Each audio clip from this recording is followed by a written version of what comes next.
कमल साहब बताइएगा, फिर अगले हफ्ते से, मतलब अगले हफ्ता कल से शुरू होने जा रहा है, जलसों का ऐलान हो जाए, फिर बाकायदा तौर पर जलसे। रोड पावर का आपने फैसला कर लिया है कि अदालती मामला अपनी जगह पे, लेकिन हम सियासी एक्टिविटी जारी रखेंगे, दोबारा से जलसे करेंगे। लॉन्ग मार्च वगैरह का भी इरादा है कोई? जलसों की आ गया है जी स्केड्यूल, 5-6 जलसों का स्केड्यूल आ गया है खान साहब का। उनका तो माशाल्लाह रिकॉर्ड है, वो एक हफ्ते में 56 जलसे भी कर लेते हैं। तो खान साहब को घर बिठाना मुश्किल ही होता है। वो तो इन्होंने जो गोलियां मारी और उसके बाद ये मजाक करते रहे और बातें करते रहे, और ये राना सनाउल्लाह जैसे फजूल जोकर आके बोलते रहे कि जी कोई गोलियां नहीं लगी। इमरान खान को सिर्फ उनकी जो घुटना और टांग में जो तकलीफ थी, जो हड्डी नहीं जुड़ी थी, वही उनको घर बिठा सकता है, वरना तो घर नहीं बैठते हैं। तो अल्हम्दुलिल्लाह जैसे ही वो टांगे ठीक हुई हैं और वो सही वॉक करने के काबिल हुए, अभी थोड़ा सा तकलीफ थी, तो वो घर बैठने वाले नहीं है और ना वो डरने वाले हैं, ना ये उन्हें डरा सकते हैं, अल्लाह की ज़ात पे जिसको एतबार हो। तो इसलिए हमारी तो पावर है ही अवाम की।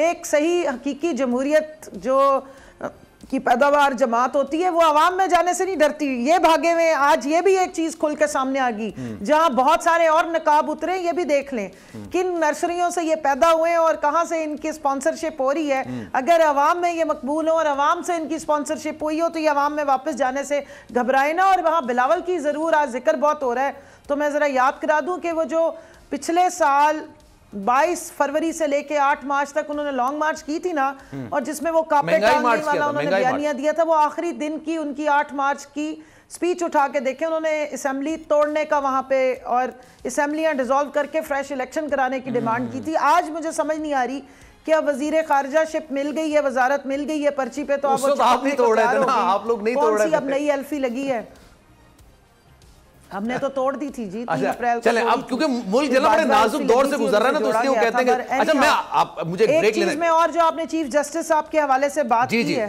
मैं जरा उस पर मुझे फिर ब्रेक लेना, ब्रेक के बाद भी आप हमारा मौका ही है ये सारे करें। आप एक काम कीजिएगा, उस पर कमेंट जरूर कीजिएगा। मैं सिर्फ इतना कह रही हूं कि जी कि पाकिस्तान में किसी की ख्वाहिशात, किसी के जो पेट की जलन है, उसके मुताबिक जो वो चाह रहे हैं वो मामलात नहीं चलेंगे। यहाँ पे सिर्फ आइन और कानून ही चलना चाहिए, और ऐसे ही होना चाहिए। मुल्क आइन और कानून के तहत ही चलता है। हवाए नफ्स की है हुक्मरानी, लुटेरा कर रहा है पासबानी।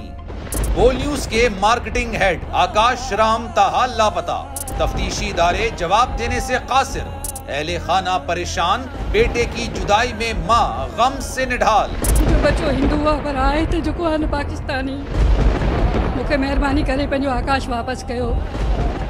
अमेरिकी सेनेट में कांग्रेसमैन की आकाश राम के अगवा के खिलाफ पुरजोर मुजम्मत। And I, of course, have been concerned about some of the terrible disappearances, some of the abuses of human rights in Pakistan.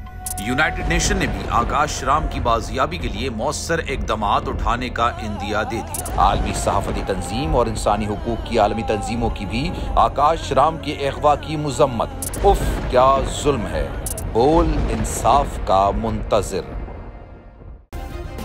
Subscribe करें और बेल दबाएं ताकि कोई खबर रह न जाए।